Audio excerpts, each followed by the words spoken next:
ഒരുപാട് ദിവസത്തിന് ശേഷമാണ് ഇങ്ങനെ സൂര്യനെ കാണാൻ സാധിച്ചത്. പക്ഷെ എന്നാലും എവിടെയൊക്കെയോ ഇങ്ങനെ മൂടിക്കെട്ടിയ ആകാശം കാണാൻ പറ്റും കേട്ടോ. പൂർണ്ണമായിട്ട് അങ്ങ് ക്ലിയർ ഒന്നും ആയിട്ടൊന്നുമില്ല. അതായത് നിങ്ങൾക്ക് കാണുമ്പോൾ തന്നെ മനസ്സിലാവും മഴയ്ക്കുള്ള സാധ്യത കൂടുതലാണെന്നുള്ളത്. അപ്പം ഞാൻ തുണികൾ കഴുകിയിട്ടിട്ടുണ്ടായിരുന്നു. 2 ദിവസം മുൻപ് നനച്ചിട്ട തുണിയാണ്. മഴ കാരണം ഇപ്പം സ്റ്റാൻഡ് ഇട്ട് നമുക്ക് അകത്ത് വിരിച്ചിടാനേ പറ്റത്തുള്ളായിരുന്നു. അപ്പോൾ ആ തുണിയൊക്കെ ഉണങ്ങിയ ശേഷം ഞാനിന്ന് മടക്കി വെക്കാണ്. എനിക്കാണെങ്കിൽ ഇങ്ങനെ വെയിലത്ത് തുണികൾ ഉണക്കി കിട്ടുന്നതാണ് ഇഷ്ടം കേട്ടോ. മഴയത്ത് നമ്മൾ തുണികളൊക്കെ കഴുകി ഉണക്കിയെടുത്താലും അതിന് ചെറിയ ഒരു എന്തോ സ്മെല്ല് എനിക്ക് ഫീൽ ചെയ്യാറുണ്ട് കേട്ടോ. അപ്പോൾ ഞാൻ തുണിയൊക്കെ എല്ലാം മടക്കി എടുക്കുകയാണ്. കഴുകിയ ഉടൻ തന്നെ നമ്മൾ ഉണങ്ങി കിട്ടുമ്പോൾ മടക്കി എടുത്തു കഴിഞ്ഞാൽ ആ ജോലി അങ്ങ് എളുപ്പമാവും. അപ്പോൾ മടക്കി വെച്ച ശേഷം ഞാൻ ഒന്ന് പുറത്തേക്കൊക്കെ ഒന്ന് ഇറങ്ങി നമ്മളുടെ പ്രകൃതിയൊക്കെ ഒന്ന് ആസ്വദിക്കാമെന്ന് വിചാരിച്ചു. കാരണം കുറേ ദിവസത്തിന് ശേഷം വന്ന വെയിലല്ലേ. അപ്പം ഇങ്ങനെ കണ്ടുകൊണ്ടിരിക്കാൻ തന്നെ നല്ല രസമാണ് കേട്ടോ. അപ്പം എനിക്ക് സത്യം പറഞ്ഞാൽ രാവിലെ ഇങ്ങനെയുള്ള കാഴ്ചകൾ കാണുന്നതാണ് എൻ്റെ മനസ്സിൻ്റെ സന്തോഷമെന്നോ എൻ്റെ ശരീരത്തിൻ്റെ എനർജി എന്നോ ഒക്കെ പറയാം. ഇങ്ങനെയൊക്കെയാണ് ഞാൻ എനർജി സംഭരിക്കുന്നത്. പിന്നെ നേരെ ഒന്ന് നിസാർക്കാക്ക് ചായ എടുക്കാനായിട്ട് പോവാണ്. അപ്പോൾ ഇന്നലെ രാത്രി ഞാൻ ഈ ചായപാത്രം നിസാർക്കാക്ക് ചായ വേണം എന്ന് പറഞ്ഞ് ഇട്ട് കൊടുത്തിട്ട് ഞാൻ കഴുകി വെച്ചില്ല. മടി പിടിച്ചിട്ട് ഞാൻ പോയി കിടക്കാണ് ചെയ്തത്. അപ്പോൾ സാധാരണ ഞാൻ അങ്ങനെ ചെയ്യണതല്ല. ഇത് ഇന്നലെ രാത്രി പതിവില്ലാതെ ചായ ചോദിച്ചായിരുന്നു നിസാർക്ക്. അപ്പം ഞാൻ ആ ചായപാത്രമൊക്കെ ഒന്ന് കഴുകിയെടുക്കാണ്.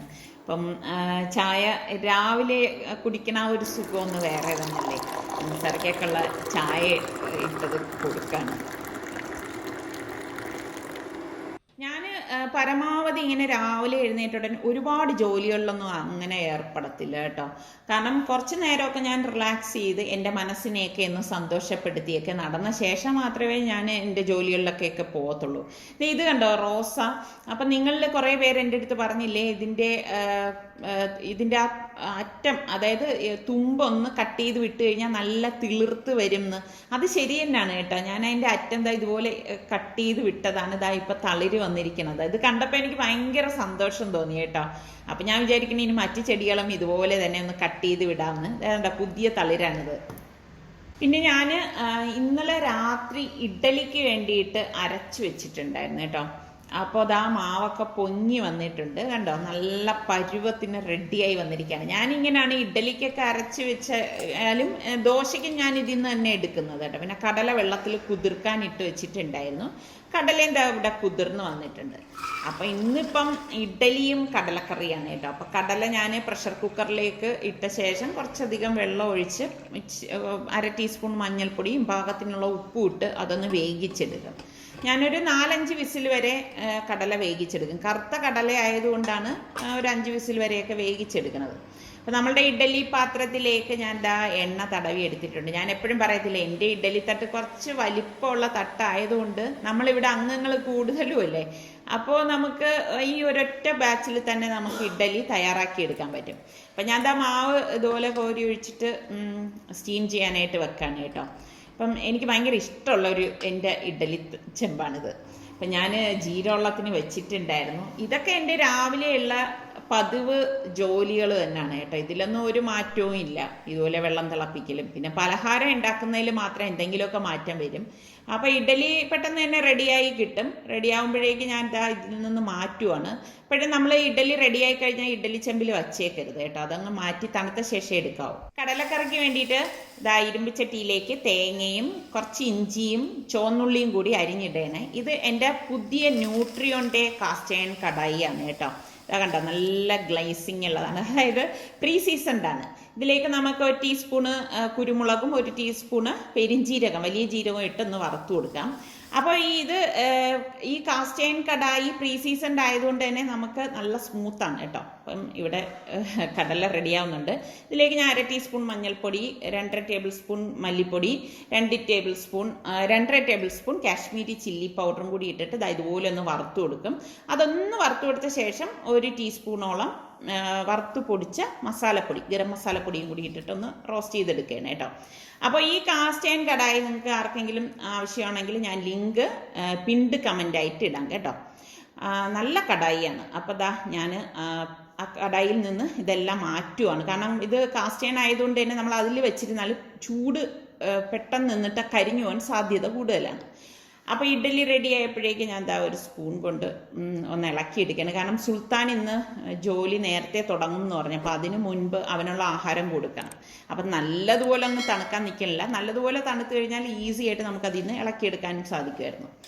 അപ്പോൾ ഞാൻ ഇഡ്ഡലി എല്ലാം എടുത്ത് റെഡിയാക്കിയിട്ടുണ്ട്. അപ്പോൾ കടലക്കറി ഉണ്ടാക്കാൻ വേണ്ടി നമ്മളുടെ പാനിൽ നിന്ന് മാറ്റിയത് കൊണ്ട് തന്നെ ഈ തേങ്ങയുടെ കൂട്ട് തണുത്തിട്ടുണ്ട്. അപ്പോൾ ഒന്ന് മിക്സിയിലിട്ട് കറക്കിയ ശേഷം കുറച്ച് വെള്ളം ഒഴിച്ചിട്ട് നമുക്കിതൊന്ന് അരച്ചെടുക്കുകയാണ് ചെയ്യുന്നത്.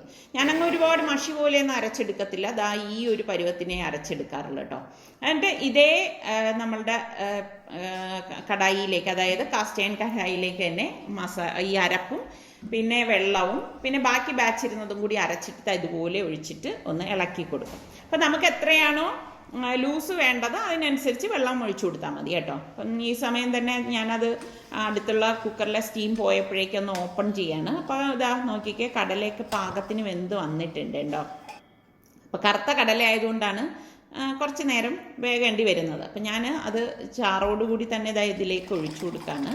അപ്പോൾ ഇനി ഇതൊന്ന് ചെറുതായിട്ടൊന്ന് ഞാൻ തിളപ്പിച്ച് വറ്റിച്ചെടുക്കും കേട്ടോ. ഒരുപാടങ്ങ് വറ്റിക്കത്തില്ല, ജസ്റ്റ് ഒന്ന് കുറുകുന്ന സമയം വരെ ഒന്ന് വറ്റിച്ചെടുക്കത്തേ ഉള്ളൂ. അപ്പോൾ ഇതിനി ഇവിടെ നിന്ന് തിളയ്ക്കുന്ന ആ ഒരു സമയത്ത് കണ്ട ഒന്ന് ഇളക്കി കൊടുക്കും കേട്ടോ. അപ്പോൾ ഇനി നമുക്കിതിലേക്കൊന്ന് താളിച്ചിട്ടാണ് വേണ്ടത്. അപ്പം ഇഡലിക്കാണ് നമ്മൾ ഇന്ന് കടലക്കറി തയ്യാറാക്കുന്നത്. നിങ്ങൾക്ക് ഇഡലിയുടെ കൂടെ കടലക്കറി ഇഷ്ടമാണോ? എനിക്കൊന്ന് വളരെ റെയർ കോമ്പിനേഷനാണല്ലേ ഇഡലിയും കടലക്കറിയും. ദോശയാണെങ്കിലും ഓക്കെ. താളിക്കാൻ വേണ്ടി വെളിച്ചെണ്ണ ഒഴിച്ചിട്ട് ഞാൻ കടുക്, വറ്റൽമുളക്, കറിവേപ്പിലയും കൂടി ഇട്ടിട്ട് നമുക്ക് ഇതിലേക്ക് ഒഴിച്ചു കൊടുക്കാം. അപ്പോൾ അടിപൊളി നമ്മളുടെ കടലക്കറി റെഡി ആയിട്ടുണ്ട്. അപ്പോൾ ഞാൻ വെളിയിലേക്ക് വന്നപ്പോഴേക്ക് മഴ പെയ്യുന്നുണ്ടായിരുന്നു. അപ്പോൾ ഇന്ന് ഇവർക്കൊക്കെ ജോലിയും ക്ലാസ്സും ഒക്കെ ഉള്ളതുകൊണ്ട് അവർ പല സമയങ്ങളിലായിട്ട് വന്ന് ആഹാരം കഴിച്ചോളും കേട്ടോ. അപ്പോൾ ഇവരെല്ലാം ആഹാരം കഴിച്ചു കഴിഞ്ഞ ശേഷമാണ് ഞാൻ ഈ പ്രകൃതിയൊക്കെ ആസ്വദിച്ച ശേഷം കഴിക്കാനായിട്ട് വന്നത്. ഇന്നിപ്പോൾ ഞാൻ ഒറ്റയ്ക്കാണ് ഇരുന്ന് കഴിക്കുന്നത് കേട്ടോ. അപ്പം ഇതൊക്കെ ചില ദിവസങ്ങളിൽ ഇങ്ങനെ ഒറ്റയ്ക്കിരുന്നും കഴിക്കാറുണ്ട്. പിന്നെ ഞാൻ അതും ആസ്വദിക്കാറുണ്ട്. പിന്നെ ഞാൻ ഈ അടിപൊളി കടലക്കറി കറി എന്നൊക്കെ പറയുമ്പോൾ ആരോ ഇന്നലെ എനിക്ക് കമൻറ്റ് ചെയ്തു, നിങ്ങൾ സ്വയം അങ്ങ് അടിപൊളി എന്ന് പറഞ്ഞാൽ മതിയോ എന്ന്. തീർച്ചയായിട്ടും മതി കേട്ടോ. എനിക്ക് അത്രയും കോൺഫിഡൻസ് ഉള്ളതുകൊണ്ട് വേണം എൻ്റെ കറി ഇതുപോലെ ഉണ്ടാക്കിയാൽ നന്നാവും എന്നുള്ളതുകൊണ്ട് തന്നെയാണ് ഞാൻ അടിപൊളി എന്ന് പറയുന്നത് കേട്ടോ.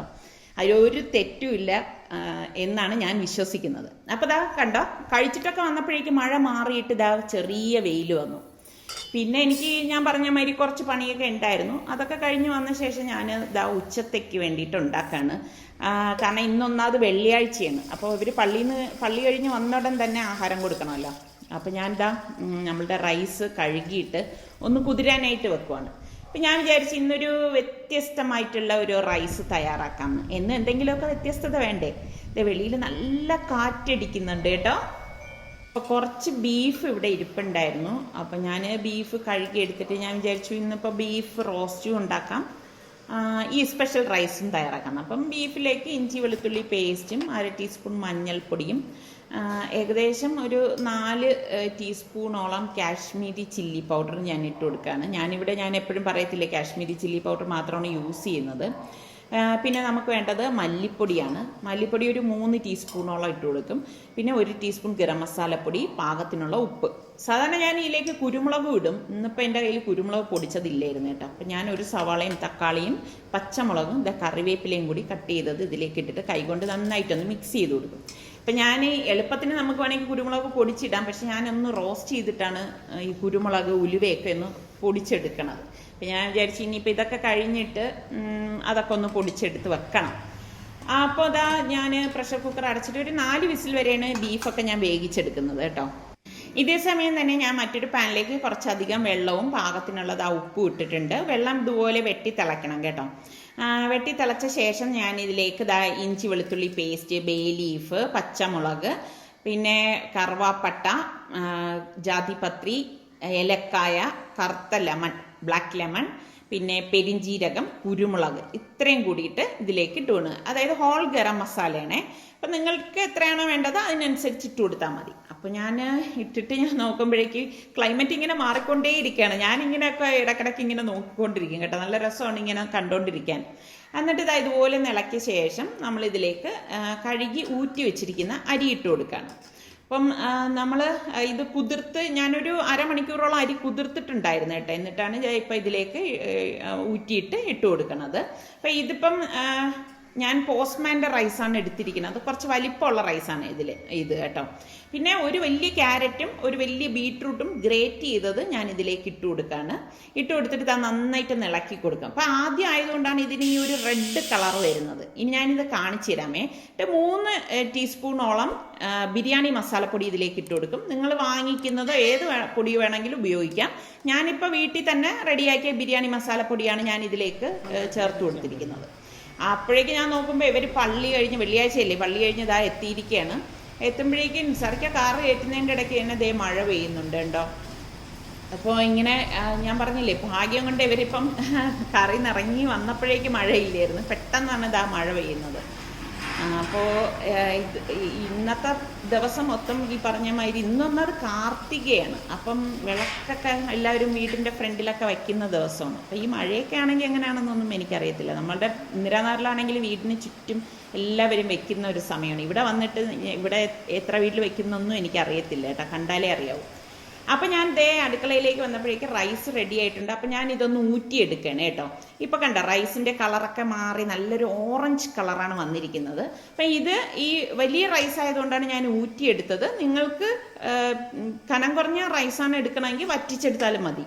പക്ഷേ ഇത് ഈ ഒരു റൈസിന് ഒരു പ്രത്യേക ടേസ്റ്റാണ് കേട്ടോ. വെജിറ്റേറിയൻസിനൊക്കെ കഴിക്കാൻ പറ്റുന്ന അടിപൊളി റൈസാണ്. ഇപ്പം ഒരു മന്തി റൈസ് കഴിക്കുന്ന ആ ഒരു ടേസ്റ്റൊക്കെ നമുക്ക് കിട്ടും കേട്ടോ. അപ്പോൾ ഇതാ ബീഫ് റെഡി ആയിട്ട് ഞാൻ സ്റ്റീം പോയ ശേഷം ഇതാ കുക്കർ തുറന്ന് ഇതാ ഒന്ന് ഇളക്കി കൊടുക്കുകയാണ്. അപ്പോൾ ഇത് സുൽത്താൻ ഇങ്ങനെ പറയുന്നുണ്ട് അവന് ജോലിയിൽ കയറാൻ സമയമായി, പെട്ടെന്ന് ഭക്ഷണം കൊടുക്കാനായിട്ട്. അപ്പം ഞാൻ പെട്ടെന്ന് ഇതിനെ ഒന്ന് ഡ്രൈ ആക്കി എടുക്കണമല്ലോ. അപ്പം പെട്ടെന്ന് ഡ്രൈ ആവാൻ വേണ്ടി ഞാൻ ഇതാ ഒരു പാനിലേക്ക് ഇത് ചാറോടുകൂടി തന്നെ ഒഴിക്കുകയാണ്. ഒഴിച്ചിട്ട് ഇതിനെ ഒന്ന് ഹൈ ഫ്ലെയിമിൽ വെച്ചിട്ട് ഇതൊന്ന് വറ്റിച്ചെടുക്കും. പിന്നെ നമുക്ക് റൈത്ത ഉണ്ടാക്കണം. അപ്പോൾ ഞാൻ ദാ മാതളം എടുത്തിട്ടുണ്ട്, പിന്നെ കുക്കുംബർ, പച്ചമുളക്, തക്കാളി. അപ്പം ഞാൻ എന്ത് ഫ്രൂട്ടാണോ ഇവിടെ ഇരിക്കണത് അത് വെച്ചിട്ടാണ് ഞാൻ റൈത്ത തയ്യാറാക്കണത് കേട്ടോ. ഇതിനു മുൻപ് ഞാൻ ഓറഞ്ച് വെച്ചിട്ടുണ്ടാക്കിയിട്ടുണ്ട്, ആപ്പിൾ വെച്ചുണ്ടാക്കിയിട്ടുണ്ട്. ഞാൻ പറഞ്ഞില്ലേ, അങ്ങനെ നമ്മൾ എന്ത് കാര്യവും വ്യത്യസ്തമായിട്ടുള്ള രീതിയിൽ ഉണ്ടാക്കുമ്പോൾ നല്ല ടേസ്റ്റാണ് കേട്ടോ. അപ്പോൾ തൈരിലേക്ക് പാകത്തിനുള്ള ഉപ്പിട്ടിട്ട് നന്നായിട്ടൊന്ന് ഉടച്ചു കൊടുക്കണം. അപ്പോൾ ഞാൻ ഇതിലേക്ക് ഈ തൈരിൽ വെള്ളമൊന്നും ചേർക്കത്തില്ല കേട്ടോ. അപ്പോൾ നമ്മളുടെ ബീഫ് ഞാൻ ഇടയ്ക്കിടയ്ക്ക് ഇതുപോലെ ഒന്ന് ഇളക്കി കൊടുക്കുകയാണ്. ഇത് നല്ലതുപോലെ വറ്റി വരുന്ന ആ സമയത്ത് ഞാൻ ഇതിലേക്ക് Kashmiri chilli powder 1 ടീസ്പൂണും 1 teaspoon garam masala പൊടിയും കൂടി ഇട്ട് കൊടുക്കുന്നുണ്ട് കേട്ടോ. അപ്പം നല്ല ഒരു ടേസ്റ്റാണ് ഈ ലാസ്റ്റ് നമ്മളിങ്ങനെ മസാലപ്പൊടികൾ ഇട്ടിട്ടെടുക്കുമ്പോഴേക്ക്. എന്നിട്ട് നന്നായിട്ടൊന്ന് ഇളക്കി കൊടുക്കും. നല്ലതുപോലെ അതൊന്ന് റോസ്റ്റായി വരണം. അതുകൊണ്ടാണ് നമ്മളിങ്ങനെ ഇളക്കി കൊടുത്തിട്ട് ഞാൻ കുറച്ച് കറിവേപ്പിലയും കൂടി ഈ ഒരു സമയത്ത് ഇട്ട് കൊടുക്കുന്നത് കേട്ടോ.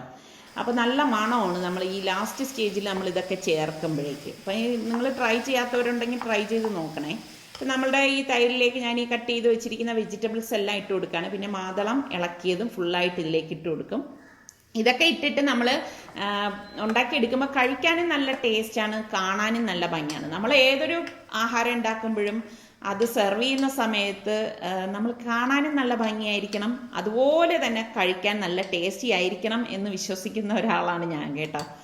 അപ്പോൾ നമ്മളുടെ റോസ്റ്റ് ഇങ്ങനെ റെഡി ആയിക്കൊണ്ടേ ഇരിക്കുകയാണ്. സുൽത്താൻ അതിനൊത്ത് എൻ്റെ അടുത്ത് പെട്ടെന്ന് വേണം എന്ന് പറഞ്ഞുകൊണ്ടിരിക്കുന്നത്. എനിക്കിങ്ങനെ ഒരാൾ വെപ്രാളം പിടിച്ച് എൻ്റെ അടുത്ത് ഒരു കാര്യം വേണം എന്ന് പറഞ്ഞു കഴിഞ്ഞാൽ പിന്നെ എനിക്ക് ആകെ വെപ്രാളം എടുക്കും കേട്ടോ. അപ്പോൾ ഇതുപോലെ വരട്ടി എടുക്കണം. ശരിക്കും നമ്മൾ ഇതിലേക്ക് വേറൊന്നും ചേർക്കേണ്ട ആവശ്യമില്ല. അതാ കണ്ടോ, മഴ ഇപ്പോൾ വീണ്ടും തുടങ്ങിയിരിക്കുകയാണ്. ഞാൻ ഈ ഇടയ്ക്കിടയ്ക്ക് ഇങ്ങനെ മഴ കാണിക്കുന്നത് എന്തെന്ന് പറഞ്ഞാൽ, നിങ്ങളിൽ പലരും, അതായത് പുറത്തൊക്കെ ഉള്ള ആൾക്കാർ നന്നായി എൻജോയ് ചെയ്യുന്നു എന്ന് എനിക്ക് കമൻസിലൂടെ മനസ്സിലായി. അപ്പോൾ നമ്മളുടെ നാട്ടിലെ വിശേഷങ്ങളാണ് ഞാൻ ഇതിലേക്ക് ഉൾപ്പെടുത്തുന്നത് കേട്ടോ. അതുകൊണ്ടാണ് മഴയായാലും വെയിലായാലും എല്ലാം ഞാൻ നിങ്ങളുമായിട്ട് ഷെയർ ചെയ്യുന്നത്. അപ്പോൾ നമ്മളുടെ ബീഫ് റോസ്റ്റും ഇവിടെ റെഡി ആയിട്ടുണ്ട്. അപ്പോൾ അത് ചൂടോടുകൂടി തന്നെ എടുക്കുകയാണ്. ഇതിപ്പോൾ ഞാൻ ഫോട്ടോയ്ക്ക് വേണ്ടിയിട്ട് സെറ്റ് ചെയ്യാൻ വേണ്ടിയിട്ടാണ് ഇങ്ങനെ ഒന്ന് എടുത്തിരിക്കുന്നത്. അപ്പോൾ നമ്മളുടെ റൈസും അടിപൊളി റൈസാണ്. ട്രൈ ചെയ്യാത്തൊരു ട്രൈ ചെയ്ത് നോക്കിയിട്ട് എനിക്ക് ഫീഡ്ബാക്ക് കൂടെ തരണം കേട്ടോ, എങ്ങനെ ഉണ്ടായിരുന്നു എന്നുള്ളത്. അപ്പോഴല്ലേ എനിക്കറിയാൻ പറ്റുമോ നിങ്ങൾക്ക് ഇതൊക്കെ ഇഷ്ടപ്പെട്ടോ ഇല്ലയോ എന്നുള്ളതൊക്കെ. അപ്പോൾ നമ്മളുടെ സുൽത്താന് ധൃതിയായതുകൊണ്ടാണ് അവൻ ആദ്യം കഴിക്കാനായിട്ട് വന്നിരിക്കുന്നത്. കാരണം അവന് ഇപ്പോൾ ജോലി സ്റ്റാർട്ട് ചെയ്ത് കഴിഞ്ഞാൽ പിന്നെ രാത്രി വരെയും പണി കാണും കേട്ടോ. അപ്പം അല്ലെങ്കിൽ പിന്നെ കഴിക്കാതെ പോയിരിക്കും. പിന്നെ രാത്രി ജോലി കഴിഞ്ഞിട്ടേ വന്ന് കഴിക്കാൻ പറ്റത്തുള്ളൂ. അപ്പോൾ എന്തായാലും പെട്ടെന്ന് തന്നെ എല്ലാം റെഡി ആയതുകൊണ്ട് അവൻ കഴിക്കുകയാണ്. അപ്പം അവൻ്റെ ജോലിയെല്ലാം കഴിഞ്ഞ ശേഷം അവൻ പറഞ്ഞു അവൻ്റെ കണ്ണട ശരിയായിട്ട് വന്നിട്ടുണ്ട്. അപ്പോൾ അതിനൊരു കറക്ഷൻ എങ്ങാണ്ട് ഉണ്ടായിരുന്നു, അതിന് കൊടുത്തിരിക്കുകയായിരുന്നു. അപ്പോൾ അത് റെഡിയായെന്ന് പറഞ്ഞിട്ട് ഒരാഴ്ച കഴിഞ്ഞ് അവർ വിളിക്കുന്നുണ്ടായിരുന്നു, ഇതുവരെ പോയി വാങ്ങിയിട്ടില്ല. അപ്പോൾ ഇന്ന് അവൻ പറഞ്ഞു ഇന്ന് എന്തായാലും പോകണം, അവിടെ നിന്ന് വിളി വന്നിരിക്കുകയാണ്. അപ്പോൾ എന്തെങ്കിലും ഇനി ഒരു മാറ്റം ഉണ്ടെങ്കിലും എത്ര 7 ദിവസത്തിനുള്ളിലൊക്കെ ചേഞ്ച് ചെയ്യണമല്ലോ. അപ്പോൾ അവൻ അത് വാങ്ങിക്കാനായിട്ട് വന്നതാണ്. എനിക്ക് കുറച്ച് ഫ്രെയിം അന്നേ കുറച്ച് വലിപ്പമുള്ളതുപോലൊക്കെയാണ് തോന്നിയത്. പിന്നെ ഉപയോഗിക്കുന്നത് അവനല്ലേ, അവൻ്റെ ഇഷ്ടമല്ലേ നമ്മൾ നോക്കേണ്ടത്, ഞാനല്ലല്ലോ ഉപയോഗിക്കുന്നത്. അപ്പോൾ അവൻ അതെല്ലാം വാങ്ങിച്ചിട്ട് വന്നു. അപ്പോൾ അപ്പോഴെന്താ എല്ലായിടത്തും നോക്കിക്കേ ഇങ്ങനെ കാർത്തിക ആയതുകൊണ്ട് വിളക്കുകളൊക്കെ വെച്ചിരിക്കുകയാണ്, മെഴുകുതിരി വെച്ചിരിക്കുന്നവരുണ്ട്. ഇതൊക്കെ കാണാൻ നല്ല രസമാണ്. ഇത് കാണാൻ വേണ്ടി മാത്രം ഞങ്ങളിതായി നമ്മളുടെ ഇന്ദിരാനഗറിലേക്ക് വന്നു. നമ്മളുടെ തൊട്ടടുത്ത വീട്ടിലെ വാവച്ചേച്ചിയുടെ വീടാണ് കേട്ടോ. അതായത് നല്ല രസമുണ്ട് ഇങ്ങനെ കാണാൻ. ആൻറ്റിയാണ് ഇതേ അവിടെ നിൽക്കുന്നത്. അപ്പോൾ ഇതൊക്കെ തന്നെയാണ് നമ്മളുടെ ഇന്നത്തെ വിശേഷം എന്ന് പറയുന്നത്. അപ്പം നിങ്ങൾക്ക് എല്ലാവർക്കും നമ്മളുടെ ഇന്നത്തെ ഈ ഒരു ചെറിയ വ്ളോഗ് ഇഷ്ടപ്പെട്ടെന്ന് വിശ്വസിക്കുന്നു. അപ്പം നമുക്കിനി അടുത്ത നല്ല റെസിപ്പിയോ വ്ളോഗോ ആയിട്ടൊക്കെ വരുന്നത് വരെ എല്ലാവർക്കും ബൈ ബൈ.